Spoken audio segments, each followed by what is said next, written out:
Baik, salam sejahtera bagi kita semua yang saya hormati, Ibu Yuli Nestiarom SPD dan Ibu Rini Sri Lestari selaku Duta Teknologi Provinsi Daerah Istimewa Yogyakarta.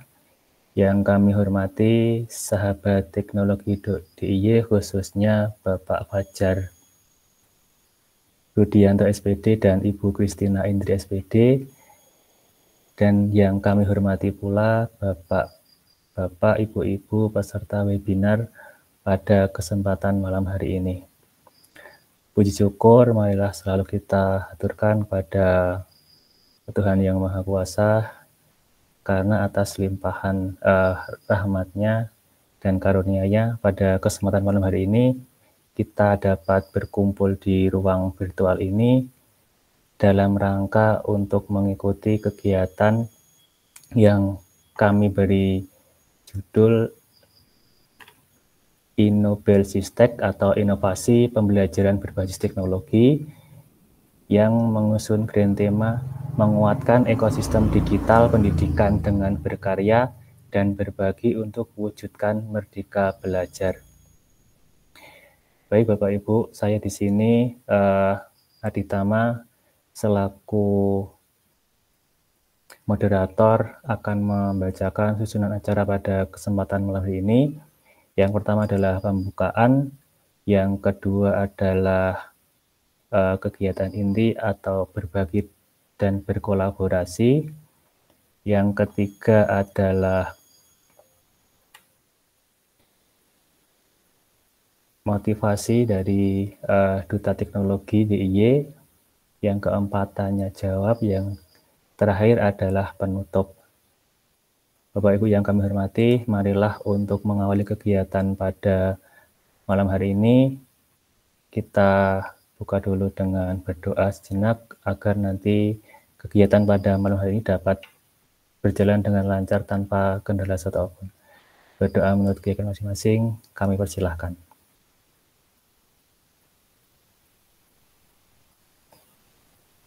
Cukup. Jadi Bapak Ibu yang kami hormati, pada kesempatan malam hari ini, saya, Pak Fajar dan juga Bu Indri dapat kesempatan untuk mengadakan webinar di seri keempat untuk sahabat teknologi DIY. Baik, nanti untuk urutannya, saya nanti yang pertama, kemudian nanti yang kedua Bu Kristina Indri Astuti, dan yang terakhir nanti Pak Fajar Rudianto. Baik Bapak Ibu, untuk itu mohon izin untuk share screen agar nanti Bapak Ibu dapat melihat dengan jelas.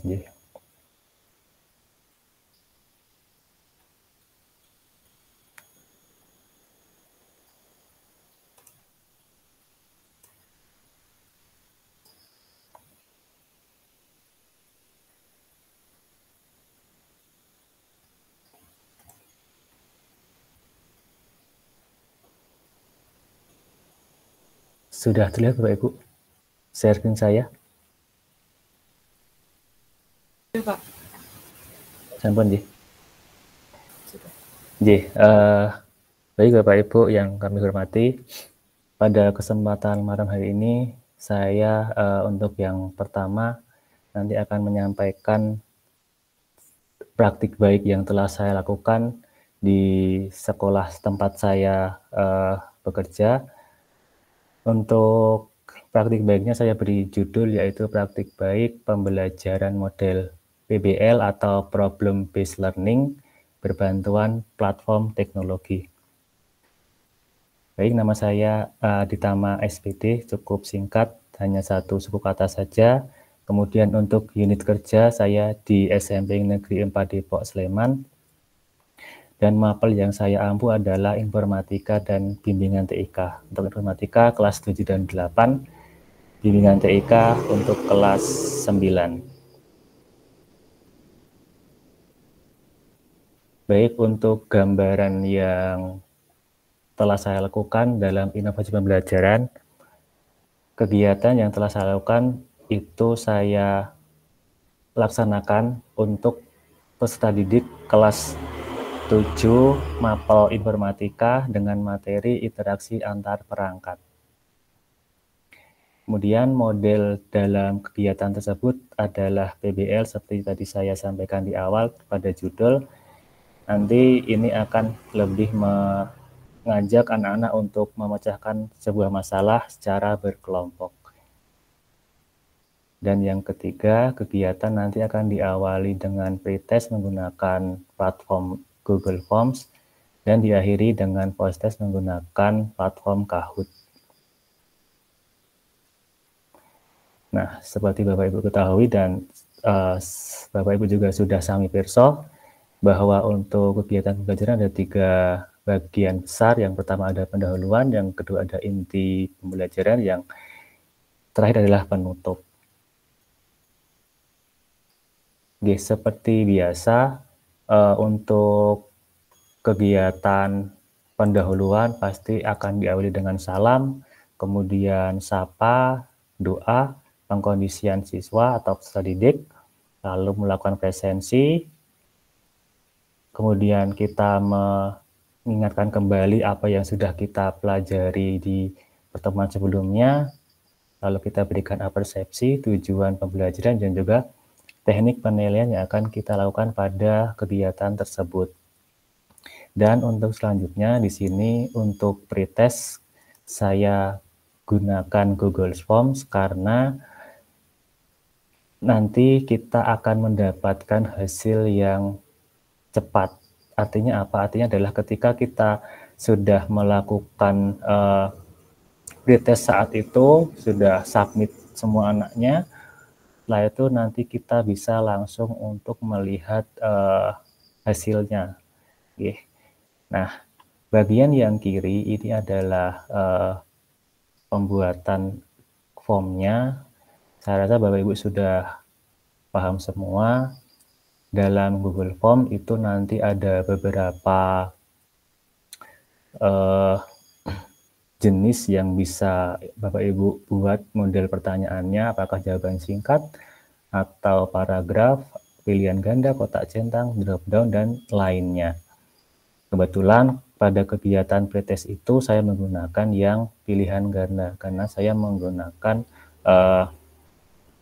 istilahnya adalah angket yang tertutup. Jadi saya butuh jawaban pasti dari anak-anak. Kemudian untuk bagian yang kanan adalah hasil dari pembuatan Google Form-nya. Dalam pretest itu saya hanya membuat 5 butir soal saja. Nah, ini adalah hasil dari Google Form yang telah diisi oleh anak-anak atau peserta didik saya. Dan seperti yang tadi saya utarakan di awal, karena target saya itu adalah pembelajaran berbasis masalah, ketika saya berikan pertanyaannya dan mereka menjawab, ternyata apa yang mau saya sampaikan itu sama dengan hasil yang ada di pretestnya. Jadi di pertanyaan kelima, anak-anak ternyata masih baru separuh yang berhasil untuk menjawab dengan benar. Artinya separuh lagi itu masih belum tepat. Nah, memasuki kegiatan yang kedua adalah inti kegiatan pembelajaran. Di sini untuk sintak-sintak pada PBL ada 5 Bapak Ibu. Ini sambil mengingatkan Bapak Ibu mungkin yang lupa atau yang pertama adalah orientasi peserta didik pada masalah, yang kedua adalah mengorganisasikan peserta didik untuk belajar, yang ketiga membimbing penyelidikan individu atau kelompok, yang keempat mengembangkan dan menyajikan hasil karya, yang kelima adalah menganalisis dan mengevaluasi proses pemecahan masalah. Nah, hal ini atau di kegiatan yang pertama di sintak PBL tadi, itu saya coba untuk berikan sebuah masalah kepada anak-anak, yaitu kurang lebih seperti ini Bapak Ibu. Jadi tadi di pretestnya itu saya memberikan pertanyaan, apakah interaksi menggunakan kabel data USB, kemudian tethering ataupun Bluetooth, mana yang lebih cepat. Nah, di sini juga ada korelasinya, yaitu dua orang anak itu akan mengirimkan sebuah file, tetapi koneksi internet tiba-tiba putus. Maka dari itu mereka harus memikirkan cara agar mereka dapat mengirimkan file tersebut tanpa bantuan internet, tetapi harus dikirimkan dalam waktu yang sesingkat mungkin. Nah, di situ saya berikan pertanyaan kepada mereka, teknologi apa yang bisa mereka gunakan untuk mengirimkan file ketika keadaan sedang tanpa internet. Kemudian yang selanjutnya adalah karena kita butuh waktu yang lebih cepat dari 3 teknologi yang ada tadi, kabel USB, tethering sama Bluetooth, kira-kira mana yang akan mereka pilih agar nanti hasilnya yang lebih cepat. Nah, di sinak yang kedua, yaitu mengorganisasikan peserta didik untuk belajar. Di sini saya membagi anak-anak menjadi 8 kelompok karena ada 32 anak, jadi nanti masing-masing kelompok ada 4 anak. Kemudian nanti dalam satu kelompok kebetulan jumlah siswa laki-laki dan perempuannya itu rata, jadi dalam satu kelompok ada 2 cewek dan 2 cowok seperti itu.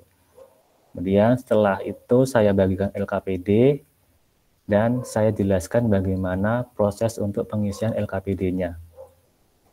Nah, dalam LKPD yang saya buat pada pembelajaran ini, saya tidak menggunakan platform teknologi.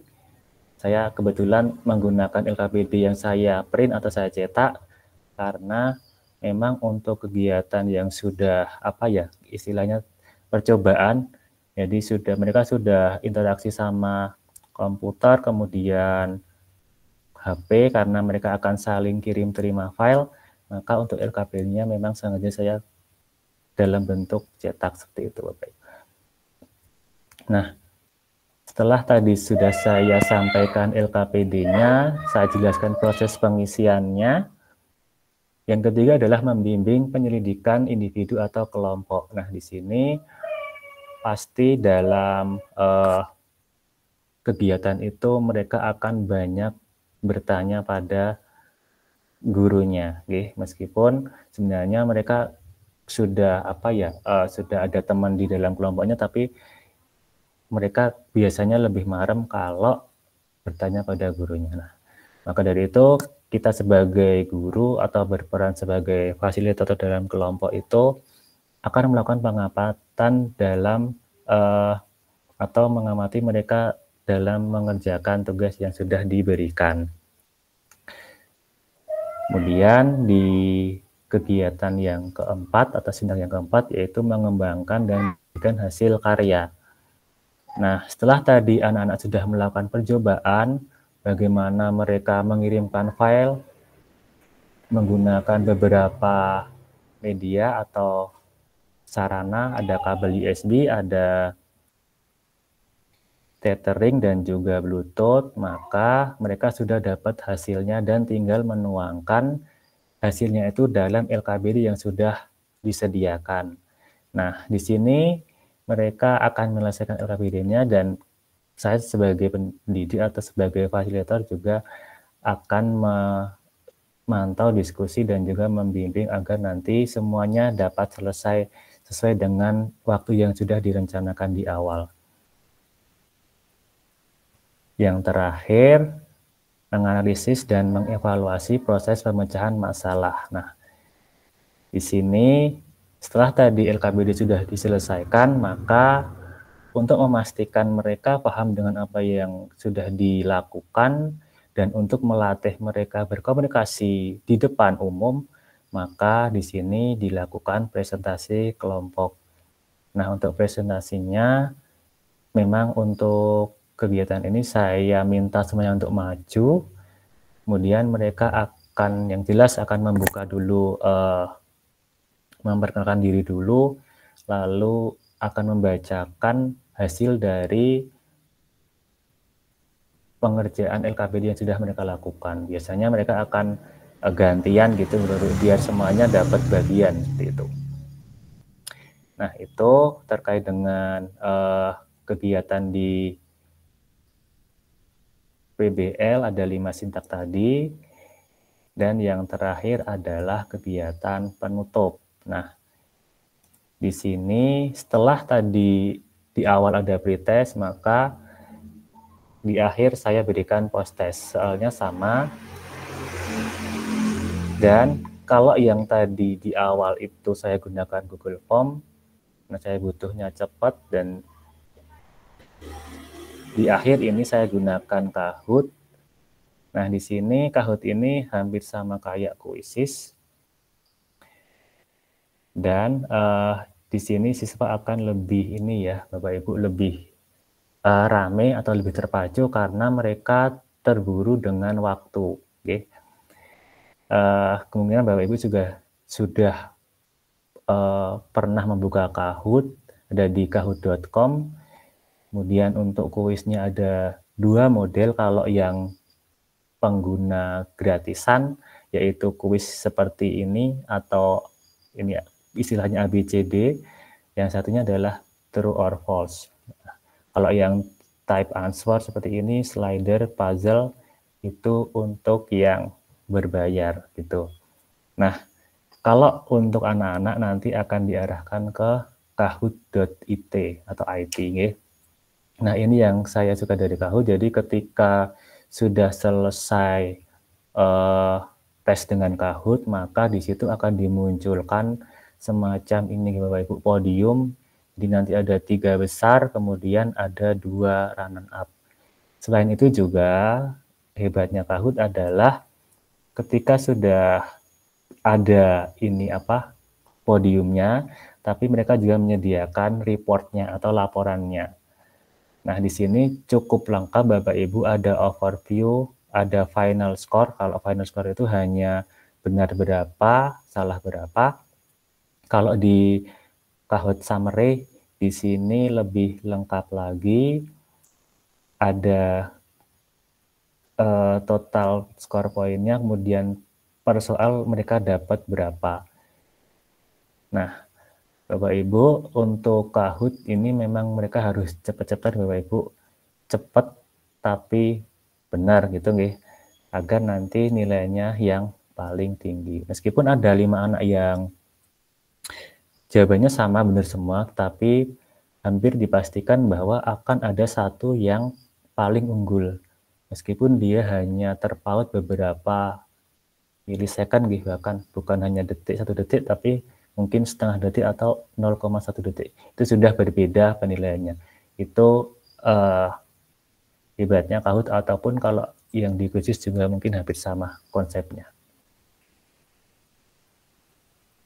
Nah, mungkin itu Bapak Ibu terkait dengan praktik baik yang sudah saya lakukan di unit kerja saya di SMP Negeri 4 Depok. Setelah ini nanti bisa dilanjutkan untuk Ibu Indri nggih. Ya, siap Pak. Nggih, monggo Ibu Indri, waktu kami berikan secukupnya. Ya, terima kasih. Nggih.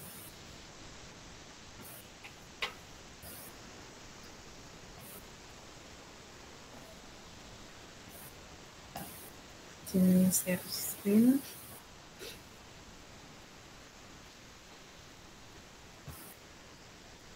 Apakah sudah nampak?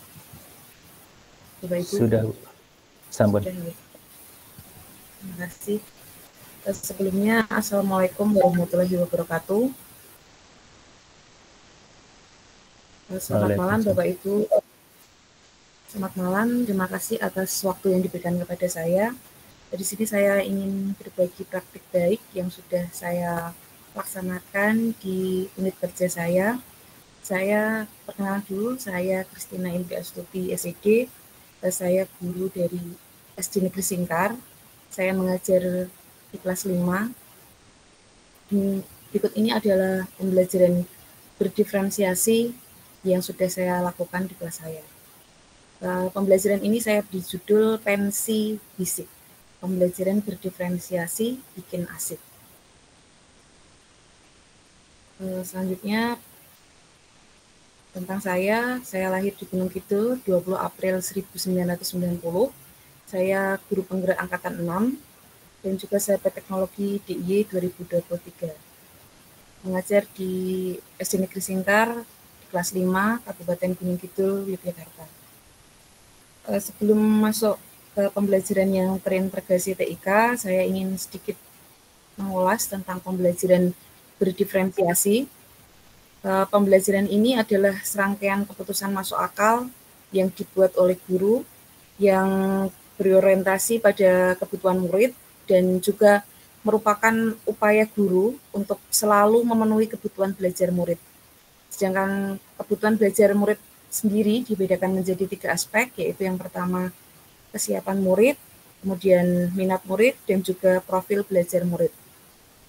Ciri-cirinya untuk pembelajaran ini, tujuan harus didefinisikan dengan jelas, kemudian guru selalu berupaya untuk menanggapi dan juga merespon kebutuhan murid, menyediakan lingkungan belajar yang mengundang murid untuk selalu siap untuk belajar, antusias karena pembelajaran yang disuguhkan adalah pembelajaran yang bermakna dan juga menyenangkan, kemudian manajemen kelas yang efektif dan memiliki penilaian yang berkelanjutan. Lanjut kepada contohnya, contoh pembelajaran berdiferensiasi ini, guru itu menyiapkan materi yang variatif untuk memfasilitasi perbedaan kesiapan belajar murid. Kemudian guru juga memberikan kesempatan murid untuk selalu berkonsultasi dan bertanya baik secara umum maupun personal. Yang terakhir, guru memberikan keleluasaan pada murid untuk dapat berkolaborasi karyanya sesuai dengan minat murid sehingga muncul beragam. Untuk yang selama ini menjadi salah tentang pembelajaran berdiferensiasi, itu guru menyiapkan sumber belajar dengan jenis berbeda sesuai jumlah murid di kelas. Kemudian guru juga memperbanyak jumlah soal untuk murid yang lebih cepat menyelesaikan tugasnya. Jadi terkadang ketika murid itu yang lebih pintar, sudah selesai menyelesaikan soal, itu guru untuk mengkondisikan anak agar tidak ramai, guru menambah jumlah soalnya. Padahal hal itu tidak sesuai dengan pembelajaran berdiferensiasi. Guru juga membuat beberapa perencanaan sekaligus. Kemudian yang terakhir yang masih salah kaprah, karya murid itu sama sesuai dengan rubrik penilaian yang dibuat.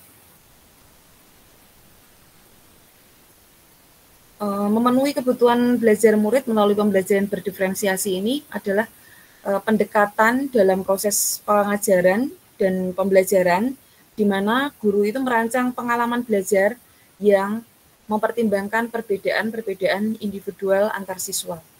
Tujuan utama dari pendekatan ini adalah tentunya untuk memenuhi kebutuhan belajar yang berbeda-beda di antara siswa dalam kelas, termasuk daya belajarnya, tingkat kemampuan yang berbeda satu sama lain, kemudian minatnya, dan kecepatan belajar. Mengapa kita harus melakukan pembelajaran berdiferensiasi ini? Karena dengan tujuan pembelajaran yang didefinisikan secara lebih jelas terkait dengan kurikulum, kompetensi dasar, tujuan belajar, indikator, asesmen, memperhatikan juga tentang kesiapan, minat, profil belajar murid, tentang gaya, kecerdasan, dan latar belakang mereka, akan menghasilkan mendesain pengalaman belajar yang bermakna, menantang, dan sekaligus relevan. Dengan menghasilkan produk, kita memberikan kesempatan pada anak sesuai dengan minat, sekali lagi minatnya, dan juga mungkin kecerdasannya, menghasilkan produk dari hasil kolaborasi antar teman, kemudian prosesnya, ragam tahap jalur belajarnya, kemudian yang terakhir konten terkait dengan pengetahuan dan juga keterampilan mereka. Sehingga guru lebih intens lagi dalam merespon kebutuhan belajar murid. Kemudian langkah selanjutnya, bagaimana setelah kita mengetahui tadi tentang pembelajaran berdiferensiasi, bagaimana kita dapat mengidentifikasi kebutuhan belajar murid tersebut. Dengan cara yang pertama, kita harus peka, kita harus mengamati terlebih dahulu perilaku murid-murid kita, kemudian kita dapat mengidentifikasi pengetahuan awal mereka. Saat ini pada platform Pendidikan Mengajar sudah tersedia berbagai contoh asesmen baik non-kognitif maupun kognitif, sehingga kita dapat meng-ATM menggunakan asesmen atau contoh yang sudah ada di PMM, dapat kita print, kita berikan kepada anak sebelum anak-anak atau murid kita melakukan pembelajaran.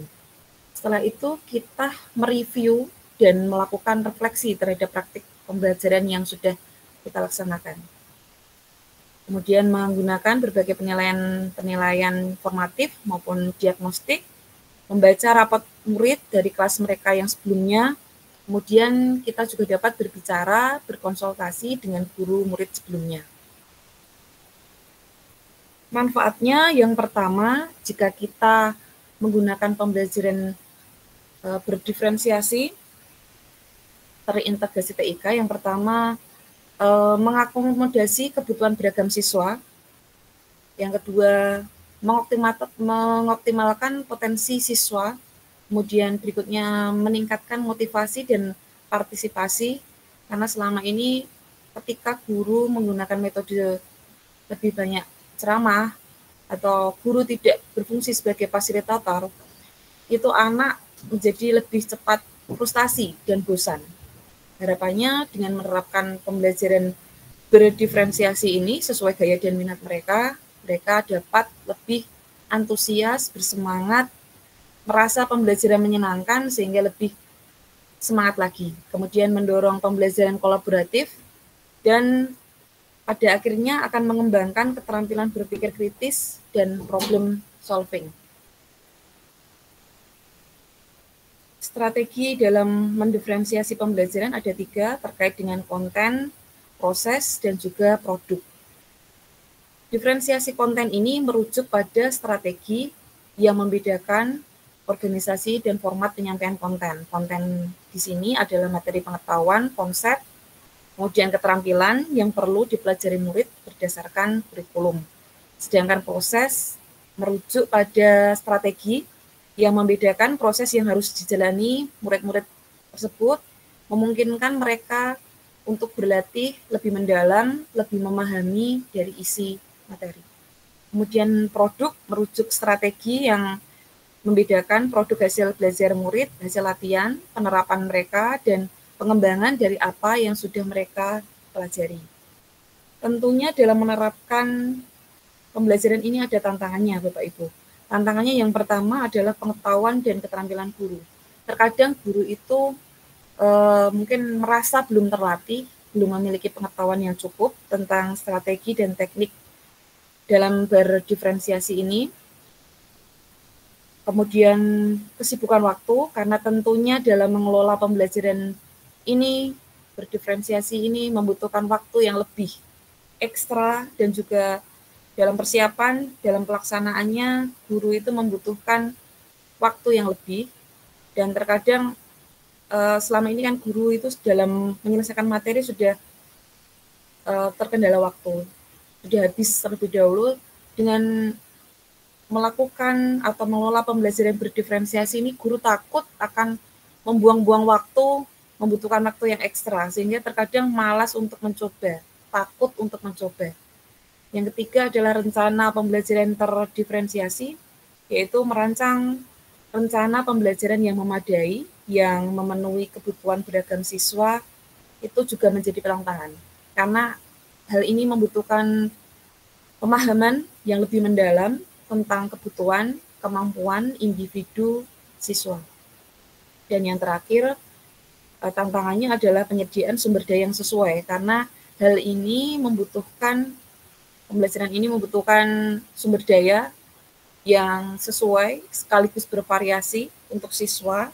Jadi ini adalah hal yang merupakan tantangan yang sulit karena siswa terkadang membutuhkan materi tambahan sekaligus alat bantu atau bahan bacaan yang berbeda. Lalu bagaimana Bapak Ibu solusinya? Solusinya yang pertama adalah yang paling dapat segera kita lakukan adalah pelatihan dan pengembangan diri. Guru dapat secara mandiri mencari pelatihan tambahan atau program pengembangan diri untuk memperdalam pengetahuan sekaligus keterampilan tentang pembelajaran berdiferensiasi. Dapat melalui PMM karena banyak contoh-contoh pembelajaran yang dapat kita akses. Kemudian melalui diklat-diklat online yang saat ini sudah banyak yang menyelenggarakan, yang sudah di-share baik melalui Telegram maupun sosial media, Instagram, sehingga kita hanya butuh kemauan untuk mencoba, untuk selalu bersemangat, menambah kemampuan kita, program pengembangan diri kita untuk semakin menyediakan pembelajaran yang lebih berkualitas untuk anak didik kita. Kemudian yang kedua, pemanfaatan sumber daya digital. Kita dapat menggunakan platform pembelajaran online, aplikasi dan alat bantu seperti tadi sudah saya sampaikan PMM, kemudian mungkin dari YouTube karena sekarang sudah banyak yang di-share di YouTube, kemudian podcast pendidikan. Solusi yang ketiga, kerjasama antar guru. Jadi saya yakin setiap guru di dalam sebuah unit kerja sekolah itu sudah punya kelebihan masing-masing, hal positif. Lalu bagaimana kita saling melengkapi satu sama lain. Mungkin ada guru yang lebih pro di Canva, pemakaian Canva, atau mungkin ada yang Quizzes, penggunaan Kahoot, itu saya yakin kalau setiap guru itu kita berkolaborasi, kita akan dapat menghasilkan pengembangan pembelajaran yang lebih bervariasi, inovatif untuk anak didik. Hal ini dapat mengembangkan strategi dan yang efektif tentunya untuk mengelola pembelajaran berdiferensiasi. Ada 3 konten Bapak Ibu. Yang pertama audiovisual, guru dapat mencari referensi video pembelajaran melalui PMM, YouTube, TikTok, Instagram, atau platform digital lainnya. Kemudian yang audio, dapat melalui podcast, YouTube, TikTok, Instagram. Kemudian EduGame, kita dapat menggunakan Quizzes, Wordwall, Kahoot, dan platform digital lainnya. Langsung ke penerapan, ini adalah contoh dari pengisian sebelum melaksanakan pembelajaran. Anak-anak di kelas saya, di kelas 5, mengisi asesmen diagnostik kognitif yang saya peroleh dari platform Merdeka Mengajar. Di samping adalah contoh dari pengisiannya, jadi anak-anak nanti dikelompokkan sesuai dengan minat belajar mereka. Kemudian dari hasil karya kolaborasi, karena sekolah kami mendapatkan bantuan Chromebook, selain dipakai untuk simulasi atau gladi bersih ANBK, Chromebook ini juga dipergunakan untuk berkolaborasi antar siswa menggunakan aplikasi Canva dan aplikasi yang lain, MPI, multimedia interaktif yang dapat menunjang kebutuhan belajar mereka. Dari hasil kolaborasi ini, anak-anak menghasilkan poster-poster yang di-support dari penggunaan Canva, kemudian yang kinestetik menghasilkan karya, karena anak yang menggunakan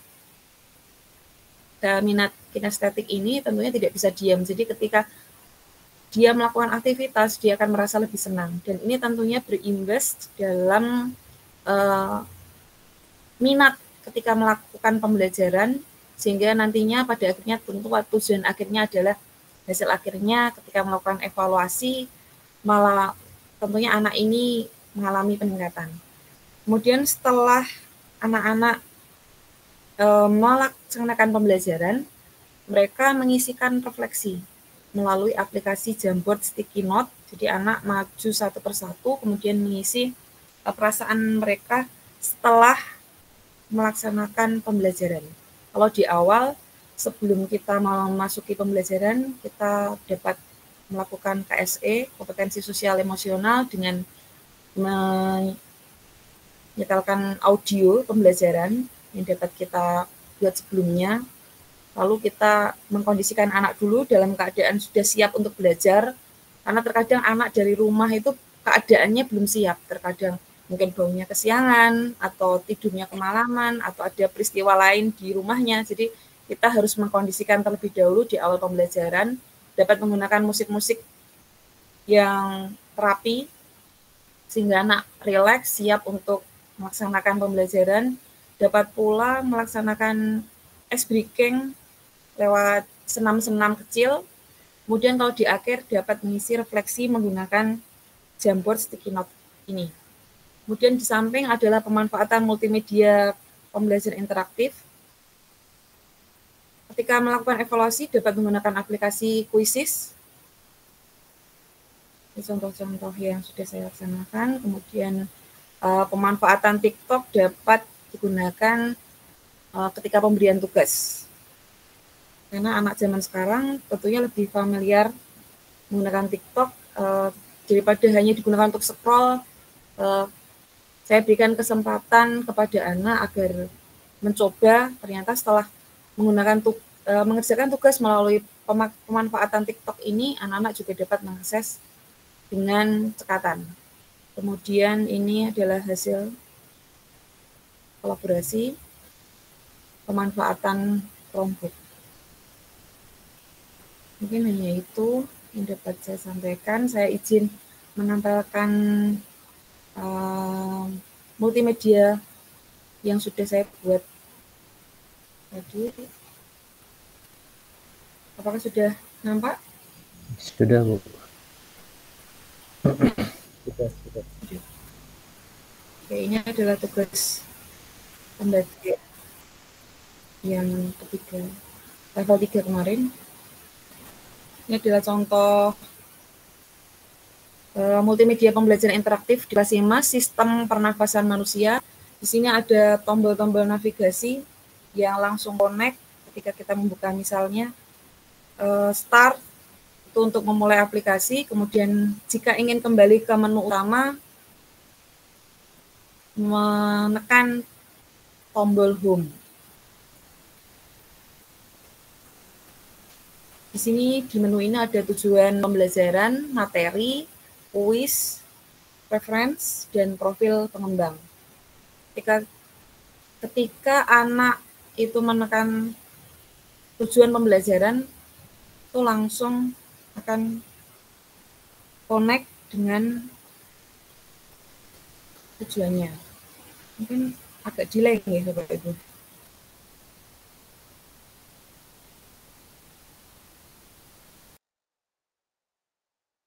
Ya, langsung connect. Jadi dalam penggunaan multimedia ini anak menjadi bisa mandiri. Anak bisa mengakses sendiri tanpa bantuan guru, dan juga tentunya mereka tidak bosan. Kalau mendengar ceramah guru kan anak itu mudah ngantuk. Kalau yang ini anak ternyata setelah saya praktekkan mereka senang dan nagih terus, Bu, kapan lagi, Bu? Nah, itu kan, tapi ya itu tadi kendalanya dalam menghasilkan multimedia ini tentunya bukan waktu yang lebih. Ini juga ada kuisnya, Bapak Ibu. Ketika anak itu menjawab benar, langsung keluar. Ini sebenarnya ada musiknya, tapi mungkin tidak muncul. Sampai pada referensi. Referensi ini ketika kita menggunakan desain grafis atau Canva, itu harus dicantumkan. Kemudian videonya, audionya. Kita juga dapat menambahkan profil pengembang. Materi juga dapat kita berikan dengan lebih menarik karena ada gambarnya, bisa kita sisipkan juga videonya. Mungkin hanya itu yang dapat saya sampaikan, Bapak Ibu. Terima kasih waktu yang diberikan kepada saya. Mohon maaf apabila ada kesalahan dalam tutur kata saya selama saya menyampaikan praktik baik pembelajaran berdiferensiasi yang terintegrasi TIK di kelas saya. Sekali lagi terima kasih. Wassalamualaikum warahmatullahi wabarakatuh. Waalaikumsalam warahmatullahi. Ya, untuk selanjutnya dapat dilanjutkan oleh Pak Fajar. Monggo Pak Fajar. Langsung ya ini. Monggo Pak, lanjut. Oke.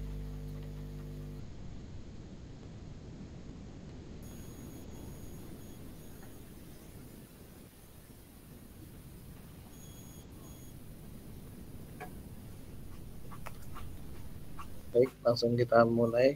Assalamualaikum warahmatullahi wabarakatuh. Waalaikumsalam warahmatullahi wabarakatuh. Terima kasih untuk kesempatan yang diberikan pada saya. Di kesempatan yang paling akhir ini, saya akan menyampaikan praktek baik yang sudah saya lakukan, yang saya beri akronim bermimpi, berdiferensiasi dengan MPI. Jadi ada dua hal yang di sini akan saya sampaikan, yaitu pembelajaran berdiferensiasi dan pendekatan TIPEC. Nah, ini mengapa menggunakan pembelajaran berdiferensiasi?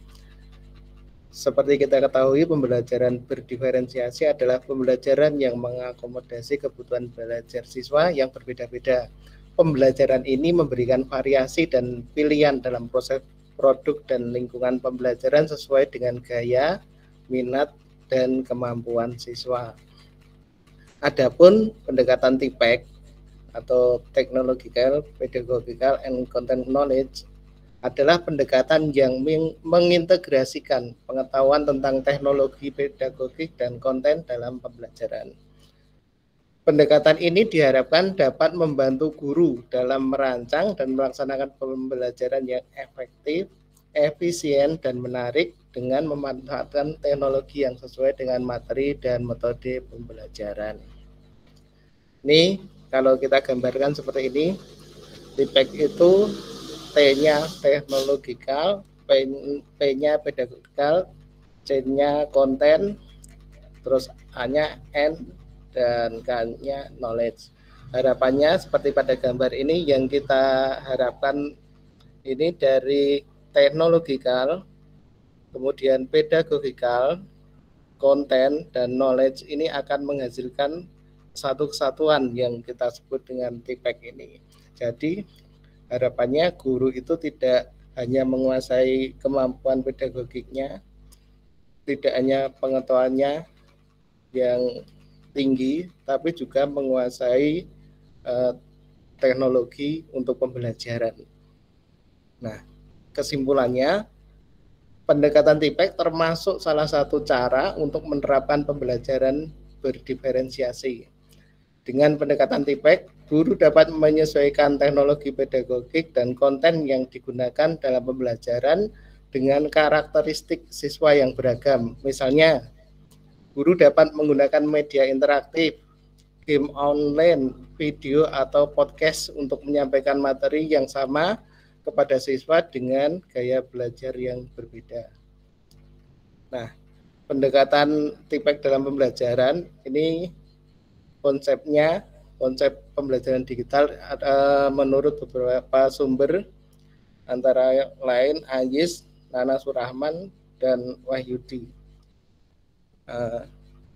Seperti yang ada di layar, menurut Ayis, sistem pembelajaran yang desainnya menyesuaikan komponen-komponen antara lain pemilihan alat, perencanaan, materi, strategi, penerapan prinsip, pembelajaran orang dewasa, penggunaan pendekatan pembelajaran, penilaian otentik, orientasi pada sistem digital, informasi pendukung pembelajaran. Kemudian Nana Surahman, pembelajaran digital adalah produk revolusi industri 4.0 yang memungkinkan terkoneksinya komputer-komputer dalam sebuah jaringan, sehingga mempermudah penggunaannya dalam berbagai sumber daya yang mereka miliki. Kemudian untuk Wahyudi sendiri, layanan pembelajaran baru yang didukung oleh ketersediaan teknologi dikemas menarik dan menyenangkan. Meskipun pembelajaran tidak berlangsung di kelas, tidak berlangsung di kelas konvensional, tetapi dirancang agar peserta didik terlibat aktif menggunakan beragam media dan sumber. Ini perkembangannya dari mulai awal tahun 1990-an sampai sekarang. Dari internet masuk, kita mengenal internet, kemudian pengembangan multimedia, kemudian muncul LMS, kemudian mengembangkan pembelajaran menggunakan seluler, hingga yang terakhir ini artificial intelligence yang sangat membantu kita. Guru, contohnya kita bisa mencari atau membuat soal hanya dengan mengetikkan kata kuncinya, termasuk kunci jawabannya akan disediakan. Nah, perkembangan pada pembelajaran digital bukan saja jenis teknologinya, tetapi juga fungsi dan hal lain terkait sistem, seperti cara mendesain pembelajaran. Sebab kebutuhan belajar akan terus mengalami perubahan seiring perkembangan zaman. Salah satu penerapan TIPEK adalah penggunaan MPI. Inilah kenapa saya memilih MPI. MPI termasuk penerapan TIPEK jika digunakan oleh seorang guru untuk mengajar konten tertentu dengan menggunakan strategi pedagogis yang tepat dan memanfaatkan teknologi MPI untuk meningkatkan efektivitas dan efisiensi pembelajaran. Contohnya, seorang guru matematika dengan menggunakan MPI untuk mengajarkan konsep aljabar linier dengan menggunakan metode pemecahan masalah berbasis proyek. Nah, unsur-unsur yang ada di MPI ada pembelajaran, ada interaktivitas, ada multimedia, kemudian ada gambar atau ilustrasi, bisa animasi, video, simulasi, dan lain-lain. Nah, kalau dibandingkan perbedaan antara media presentasi dengan multimedia pembelajaran interaktif seperti pada layar, untuk media presentasi itu kontrolnya ada pada penyaji. Seperti saat ini yang mengontrol adalah saya. Sedangkan untuk multimedia pembelajaran interaktif kontrolnya ada pada pengguna. Apa yang mau dipelajari, pengguna yang menentukan. Kemudian kalau presentasi, materinya disajikan dalam poin-poin. Sedangkan pada multimedia pembelajaran interaktif, materinya rinci dan lengkap. Navigasi pada media presentasi itu sederhana. Multimedia pembelajaran interaktif lebih lengkap. Evaluasi, kalau presentasi biasanya berupa penugasan. Sedangkan pada multimedia pembelajaran interaktif, bisa lebih interaktif, lengkap dengan penilaian. Nah, ragamnya ada tutorial, drill and practice, simulasi, instruksional games. Nah, ini komponen yang ada di MPI. Yang ini harus ada judul. Judul itu dibuat yang menarik sehingga peserta didik akan tertarik untuk belajar. Kemudian yang kedua, sasarannya. Sasaran bisa, kalau di sekolah kami bisa menggunakan fase ya, fase C untuk kelas 6. Kemudian ya ketiga, tujuan pembelajaran. Kemudian ada uraian materi, ada latihan atau tes, kemudian pengembangnya, dan juga yang terakhir referensi. Nah, berikut karya MPI yang kami buat akan saya tampilkan.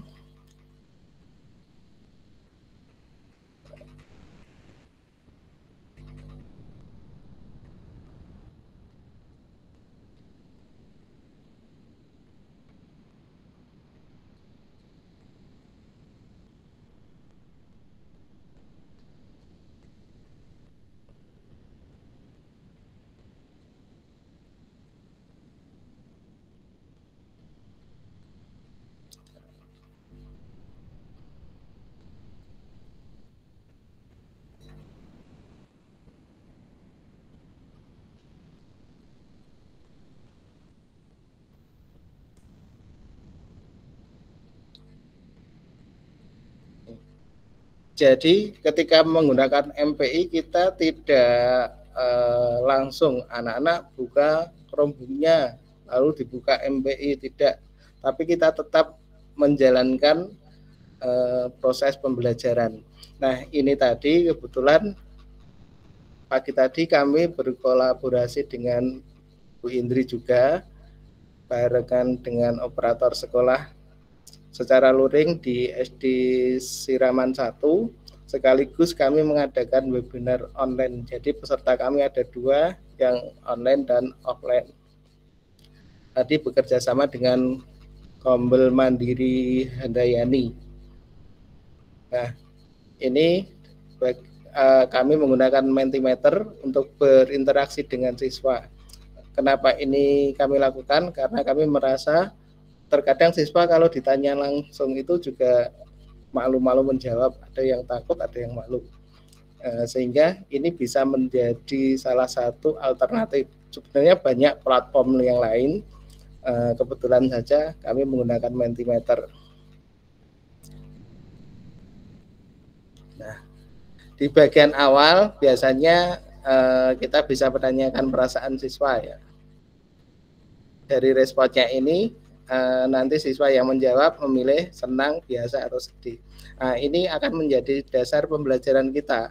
Seandainya banyak siswa yang sedih, kita sebagai guru harus melakukan pembelajaran yang bisa membuat siswa itu bisa senang, bisa mengikuti dengan baik. Nah, karena ini sudah senang, kita lanjutkan. Kemudian kita beri pertanyaan. Nanti arahnya MPI-nya adalah tata surya. Makanya kita mencari pertanyaan yang berhubungan. Misalnya, benda apa yang kamu lihat waktu siang? Di sini ada respon dari siswa. Ada yang menjawab matahari, awan, mendung, dan sebagainya. Ini sifatnya bebas. Siswa bisa menjawab dengan jawaban apapun. Kemudian, masih sama, benda yang kamu lihat pada malam hari. Nah, kita bisa lihat jawabannya macam-macam, ada yang sama, ada yang berbeda. Kemudian kita tambah lagi, di planet mana kita tinggal? Ternyata jawaban anak pun bisa beda. Ada yang menjawab Bima Sakti, ada yang menjawab Jupiter, dan sebagainya. Ini bebas saja, karena kita memerdekakan cara berpikir anak. Nah, baru kita sampaikan pada anak kalau kita akan belajar tentang tata surya. Kita ajak anak-anak menjelajah langit. Ini gambaran di layar covernya tata surya. Nah, sebelum kita ke MPI-nya, kita tanya lagi, apa tata surya ini? Ini adalah pertanyaan pemantik untuk mengetahui sejauh mana siswa itu memiliki gambaran materi yang akan dipelajari. Ternyata jawabannya juga macam-macam. Ada yang belum tahu sama sekali, ada yang sudah mulai mengetahui. Nah, setelah ini baru kita ajak untuk menuju tautan pembelajaran. Ini pun saya tidak langsung ke MPI-nya, tetapi kita arahkan ke Google Site.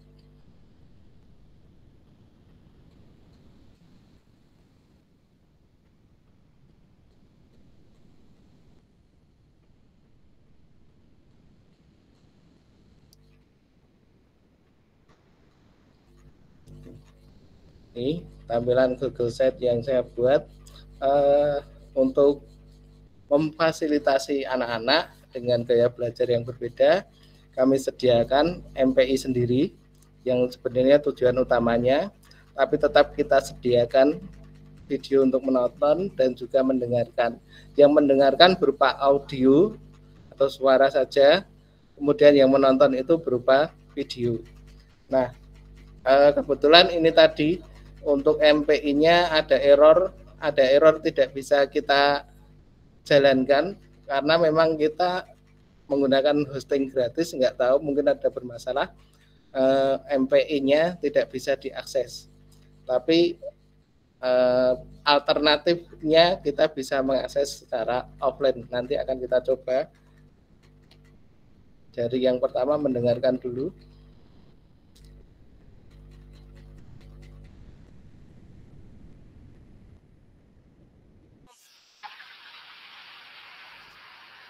mana yang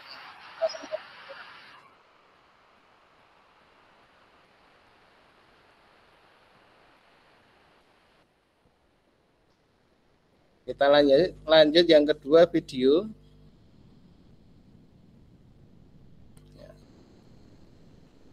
Kita berikan video yang berbeda dengan audionya tadi.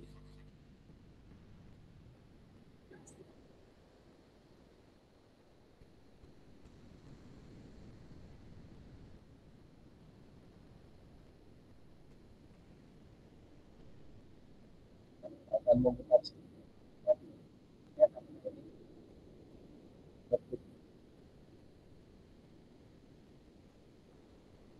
ini video, dan yang terakhir adalah MPI. Ini yang saya katakan tadi trouble, ini nggak bisa. Jadi karena nggak bisa, kita akan mencoba membuka yang versi offline-nya. Ini saya membuat MPI menggunakan articulate storyline yang memang ya kelemahannya tadi kita hostingnya hanya memakai gratisan, dan yang dari yang saya coba itu yang bermasalah di videonya. Kemudian untuk mengatasi, kita bisa menggunakan file offline-nya. Filenya berupa satu folder seperti ini. Isinya ada beberapa. Nah, yang kita jalankan adalah story. Bagian story atau file story ini kita tinggal klik saja, maka MPI-nya akan bisa dijalankan.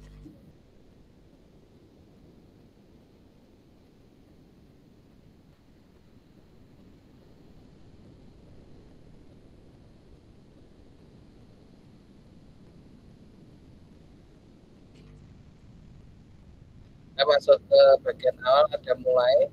Ini saya pasang efek hover. Ketika kursor diarahkan, ini tulisan mulainya akan membesar. Nah, di awal kita beri apa ya, ini seperti kom untuk ucapan selamat datang. Ini harus diisi, kalau tidak diisi tidak bisa.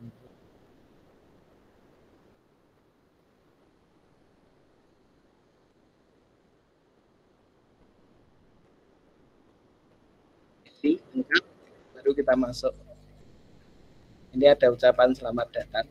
Siapa yang mengisi tadi dan dari mana? Karena saya isi dengan nama saya, selamat datangnya untuk saya.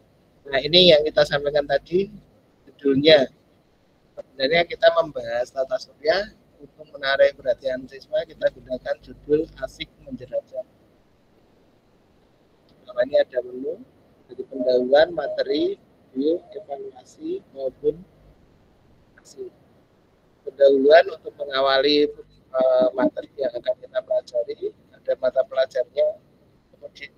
Kebetulan kita IPAS karena kami sekolah penggerak. Ini untuk kelas C. Tujuannya juga disampaikan. Kemudian masih pengantar, pendahuluannya, tanyakan lagi, tahukah kamu tata surya, dan seterusnya. Nah, ini bisa langsung ke materi atau kembali ke awal dulu bisa, aksesnya bisa. Materinya ini kami belikan, ini kami desain dari Canva bulan. Jadi sebagian ada yang berupa animasi, ada yang hanya teks biasa. Seperti ini. Ini materinya benda-benda yang ada di tata surya seperti apa. Kemudian materi yang berupa video sama seperti yang tadi kita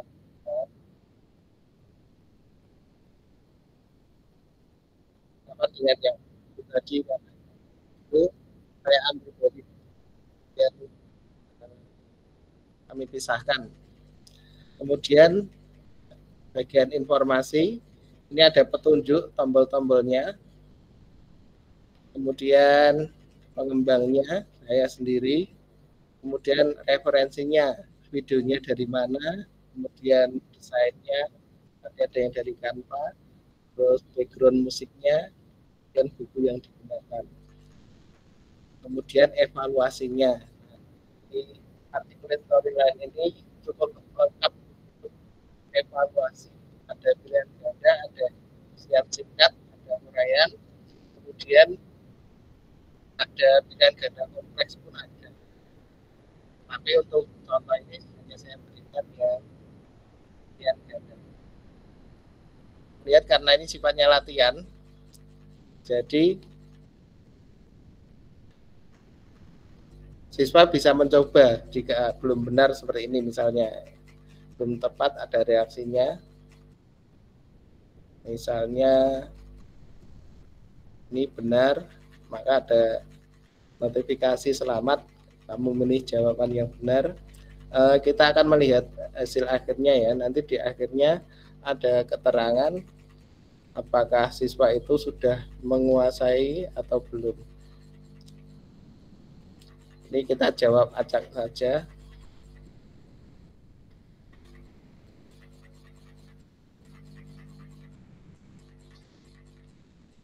Mungkin gak terlalu banyak saya buat soalnya. Cepat saja.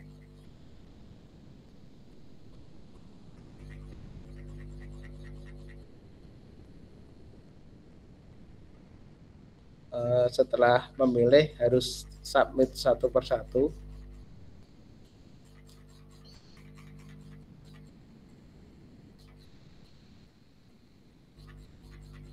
Nah, ini di akhir akan ditampilkan skor yang diperoleh dalam bentuk persen. Ini 26,66%. Passing skornya 75, sehingga keterangannya di sini tertulis maaf kamu belum lulus belajar lagi. Di sini juga ada review untuk kuisnya. Jawabannya tadi benar salahnya ada di sini.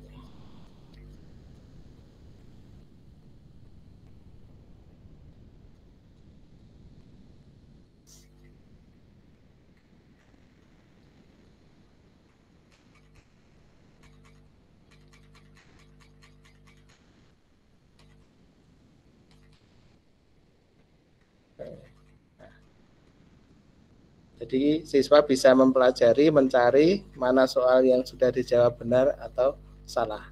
Dan di akhir kita berikan tombol untuk kembali ke home atau menu utama. Demikian yang saya sampaikan. Semoga bisa bermanfaat bagi rekan-rekan guru. Dan saya akhiri. Waalaikumsalam warahmatullahi wabarakatuh. Baik, terima kasih pada Bu Indri dan juga Pak Fajar yang telah menyampaikan praktik baiknya. Sangat luar biasa sekali Bapak Ibu. Saya yang guru informatika merasa kalah dari apa yang sudah Bapak Ibu buat. Bapak Ibu semua, untuk selanjutnya adalah sesi tanya jawab bagi Bapak Ibu peserta webinar yang ingin bertanya ataupun memberikan saran masukan, kami berikan waktu.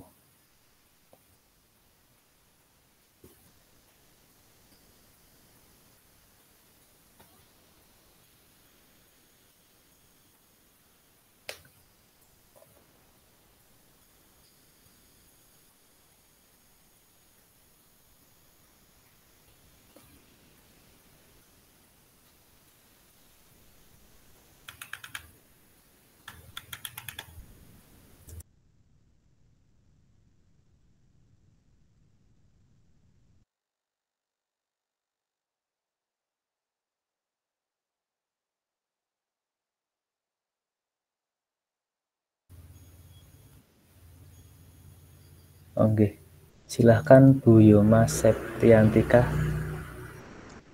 Nggih, Bapak matur nuwun, izin bertanya kepada Bapak Fajar nggih. Punten Pak, izin bertanya. Apa kendala yang dihadapi ketika penerapan pembelajaran dengan media yang telah Bapak buat tadi di kelas? Apakah ada kendala-kendala tertentu dan bagaimana solusi yang telah Bapak lakukan. Mungkin kendala yang Bapak alami atau hadapi kemarin juga sama dengan kendala yang saya hadapi juga, atau beberapa untuk rekan-rekan yang lain. Matur nuwun, Mbak. Langsung saya jawab nggih. Oke, monggo, matur nuwun. Terima kasih Bu Yuma sudah bertanya. Ini kebetulan saya mengalami langsung ya. PD-nya siap untuk belajar dengan anak-anak, sudah diklik ternyata nggak bisa dibuka. Nah, untungnya saya menggunakan Articulate seperti yang saya sampaikan tadi. Untuk Articulate Storyline itu hasil publish-nya berupa folder.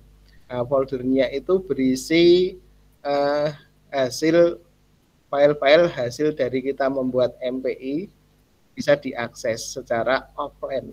Nah, tadi kita klik di bagian story-nya Bu.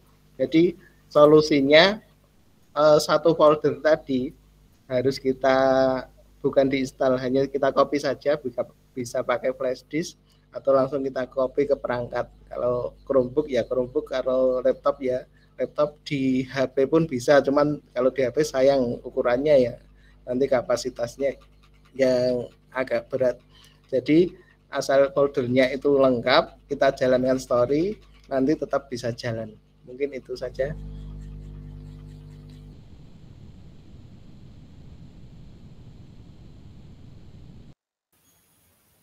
Ya, begitu Bu jawaban dari Pak Fajar. Apakah sudah? Oke, Pak, matur nuwun sampun. Nggih, terima kasih Bu Yoma dan Pak Fajar. Kemudian ada Pak Muhammad Gunung Sabtono. Monggo Bapak bisa open mic. Ya, terima kasih. Mau tanya ke Mas Rudi. Yang MPI-nya itu bisa diakses secara local host tidak ya? Macam apa? Jadi satu laptop nanti dipancarkan di beberapa laptop gitu loh. Jadi nggak perlu pakai flash disk dipindah-pindahkan itunya. Kalau kebetulan di daerah saya kan kebetulan jaringan susah, kadang ya hilang sama sekali jaringan itu. Begitu Mas. Terima kasih. Terima kasih. Ini aslinya Mas Gunung ini dari Jogja ya, tapi ada di Indonesia bagian timur ya. Rantau Mas. Jadi tahu nama kampung saya kalau di kampung itu Rudi ya, bukan Fajar. Tapi kalau di kantor Fajar. Jadi tadi nanyanya langsung Mas Rudi gitu. Oke, terima kasih. Pada intinya kita publish itu tujuannya sebenarnya banyak sih. Kita publish, kemudian kita pakai hosting, bukan menyewa ya, kita pakai hosting yang gratisan saja, berarti bisa diakses secara online. Kalau hanya file tadi sudah saya sampaikan, berarti kita membukanya secara offline, tapi harus foldernya secara lengkap. Kemudian ini bisa juga hasil publish itu kita konversi ke APK. Kalau APK berarti nanti kita buka, kita install di gadget di Android, kemudian kita bisa akses juga. Nah, kalau dengan jaringan tadi saya kurang berpengalaman yang jelas, karena di sekolah kami belum ada yang sistem local host, membuat jaringan itu belum ada. Mungkin Pak Aditama nanti bisa membantu yang Pak, bisa dicoba besok deh. Bisa dicoba. Okay. Jawaban dari saya. Jadi begitu Pak. Pak Gunung apa Pak Sabtono nih? Gunung. Oke, Gunung gitu loh.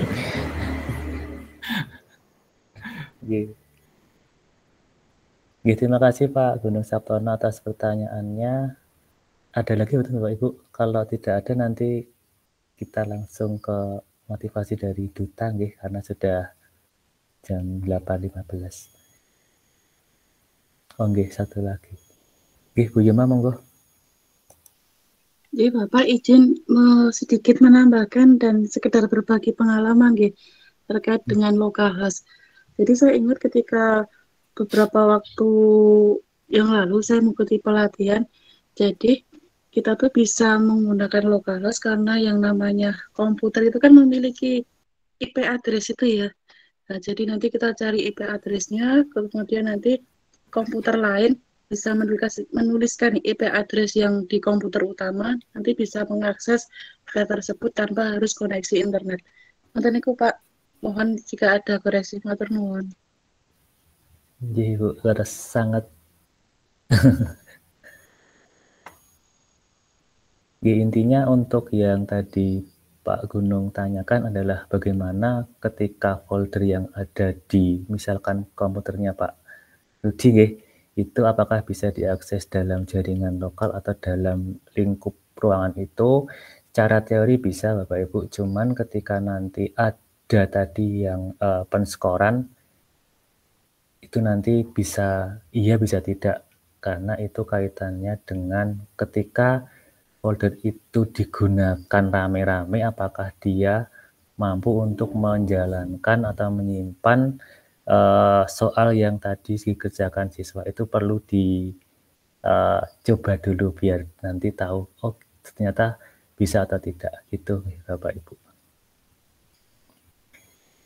Jadi itu terkait dengan apa tadi pertanyaan. Kalau sudah tidak ada mungkin kita bisa dengarkan motivasi dari Ibu Duta. Monggo mau Ibu Yuli atau Bu Rini, kami persilakan. Ya, terima kasih Pak Aditama. Assalamualaikum warahmatullahi wabarakatuh. Waalaikumsalam warahmatullahi wabarakatuh. Ya, luar biasa. Saya ucapkan selamat ya untuk Pak Aditama, Pak Fajar dan Bu Christina Indri yang sudah malam ini sudah selesai melaksanakan berbagi praktik baik terhadap teman-teman semuanya. Saya yakin apa yang sudah panjenengan lakukan di malam ini adalah awal yang baik untuk mengikuti pembatik level 4 ini. Dan saya juga percaya bahwa baik Pak Fajar, Pak Aditama maupun Bu Christina juga sudah melakukan berbagi praktik baik sebelum dijadwalkan di Kombel ini. Nah, harapan saya nanti semuanya saja tetap semangat, baik yang sudah melaksanakan webinar maupun belum, tetap semangat dalam berbagi dan tidak hanya berhenti sampai di sini. Karena apa? Ini baru tahap awal nih. Jadi tahap awal panjenengan semuanya untuk berbagi. Kemarin beberapa hari yang lalu ada yang sempat japri ke saya, belum pernah menjadi narasumber, belum pernah presentasi di depan umum.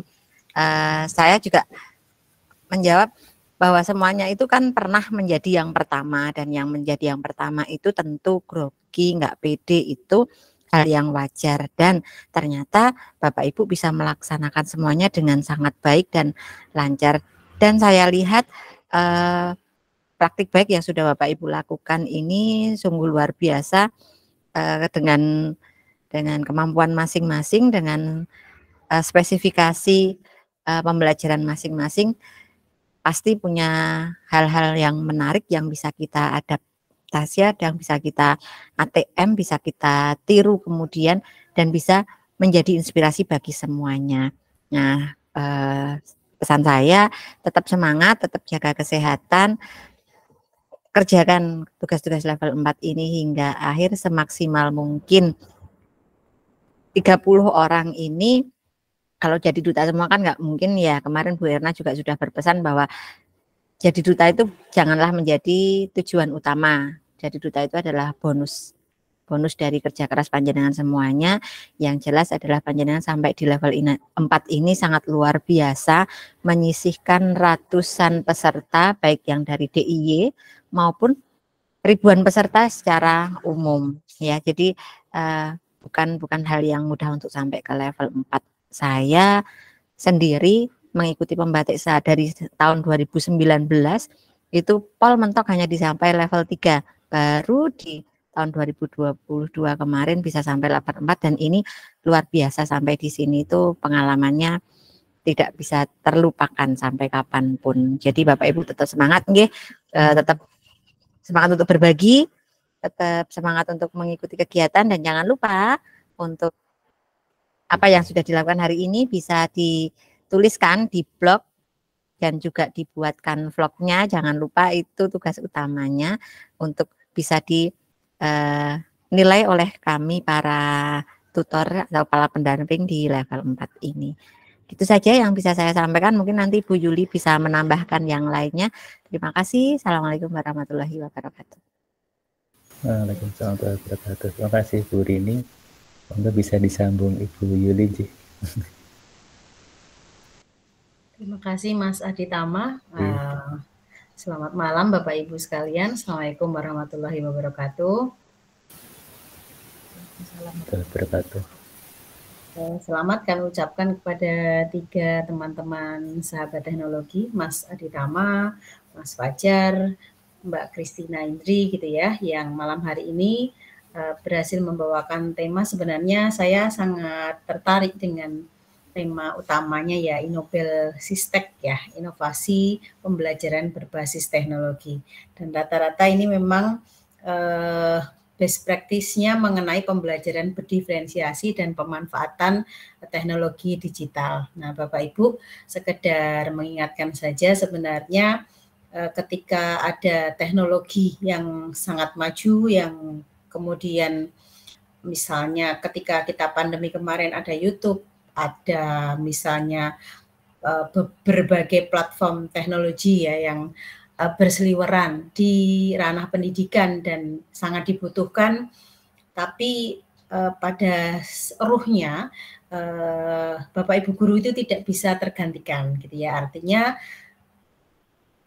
teknologi yang ada, yang dibuat tanpa Bapak Ibu guru yang hebat sebagai fasilitator ya untuk penjembatan antara teknologi ke anak itu tidak ada apa-apanya, karena pendidikan sejatinya memang bukan seperti seorang misalnya seorang pekerja, katakanlah saya tadi kebetulan di kantor imigrasi gitu ya, seorang pekerja imigran ke audiensnya itu kan berarti customer-nya gitu ya, mereka yang hampir ya kontaknya ya hanya kebutuhan sesaat gitu ya misalnya ngurus paspor, ngurus visa seperti itu. Tapi kalau Bapak Ibu guru ke siswa-siswanya itu kan setiap hari bertemu dengan ruh yang berbeda-beda, semangat yang berbeda-beda, makanya ada pembelajaran namanya diferensiasi, karena pada dasarnya anak-anak kita memang terlahir memang berbeda gitu ya, dilahirkan juga di lingkungan sosial yang berbeda dengan orang tua yang pendidikan dan karakternya juga berbeda-beda. Maka malam hari ini adalah cukup luar biasa karena Bapak Ibu sudah menggabungkan antara teknologi itu dengan sosial emosional anak, yakni menggunakan pembelajaran berdiferensiasi. Nah, pesan saya tidak hanya berbaginya sampai level 4 saja gitu ya, karena memang ini kan kewajiban ya, mau tidak mau harus dilaksanakan. Tetapi apa yang sudah Bapak Ibu buat ya, yang sudah Bapak Ibu prakarsai dari mulai pembatik level 1 sampai 4 kan tujuannya sebenarnya bukan untuk diri kita sendiri ya, tetapi untuk anak-anak kita, bagaimana kita bisa menyuguhkan pembelajaran bermakna ke depan mereka gitu ya. Apapun diklat yang Bapak Ibu ikuti itu sebenarnya muaranya ke peningkatan kualitas pembelajaran anak-anak. Nah, dari sinilah silahkan, karena saya lihat juga Bapak Ibu sudah sangat bagus gitu ya dalam membuat desain diseminasinya ya, dengan kolaborasinya yang cukup baik juga gitu ya. Silahkan dilanjutkan untuk ke tahap-tahap selanjutnya. Yang jelas berbagi tidak akan mengurangi, tapi berbagi akan memberikan kita sesuatu yang lebih berarti, bermakna, dan kita menjadi lebih paham apa sesungguhnya yang sedang, pernah, dan sudah kita jalani dalam pembelajaran.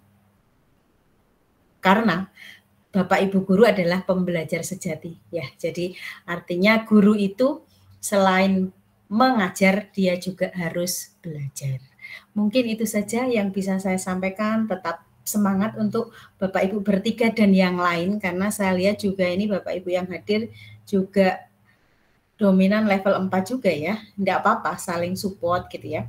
Toh belajar itu tidak harus kepada orang yang lebih senior. Kita kan bisa belajar kepada rekan sejawat, bahkan kita bisa belajar ke anak-anak kita di kelas gitu ya. Gitu. Terima kasih, semangat semuanya, semoga sukses semuanya. Selamat malam, Assalamualaikum warahmatullahi wabarakatuh. Waalaikumsalam warahmatullahi wabarakatuh. Baik, terima kasih Ibu Duta berdua yang telah menyampaikan motivasi yang sangat luar biasa kepada kami. Semoga itu menjadi istilahnya adalah penguat bagi kami untuk melanjutkan apa yang menjadi kewajiban dan juga tugas dalam sehari-harinya. Mungkin itu nih Bapak Ibu terkait dengan kegiatan kita pada malam hari ini, dan mohon pada Bapak Ibu yang sudah hadir pada kesempatan hari ini dapat melengkapi dengan mengisi presensi yang sudah ada di kolom chat nih Bapak Ibu. Dan juga mohon nanti sebelum kegiatan ini kita akhiri, kita lakukan foto bersama Bapak Ibu sebagai dokumentasi untuk malam hari ini. Baik Bapak Ibu, mohon untuk yang berkenan untuk menyalakan kamera, akan kami ambil gambarnya.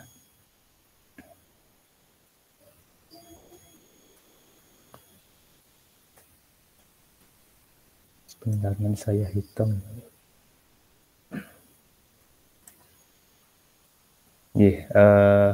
Kami akan ambil gambarnya 1, 2, 3, 1 kali lagi, 1, 2, 3.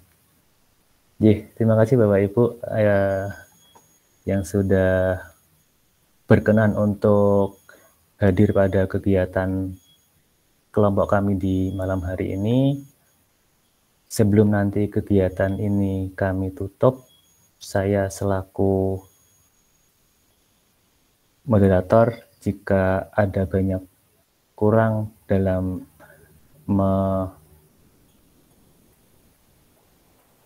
memoderatori kegiatan pada malam hari ini, saya mohon maaf yang sebesar-besarnya. Sekali lagi kami ucapkan terima kasih pada Bapak Ibu semua yang telah berkenan hadir, khususnya kepada Bu Yuli Nestiarum dan juga Bu Rini Lestari yang sudah membimbing dalam kegiatan pada malam hari ini. Baik Bapak Ibu, untuk mengakhiri kegiatan pada malam hari ini, mari kita tutup dengan berdoa Bapak Ibu, karena tadi sudah kita berdoa menurut keyakinan dan kepercayaan masing-masing. Kami persilahkan.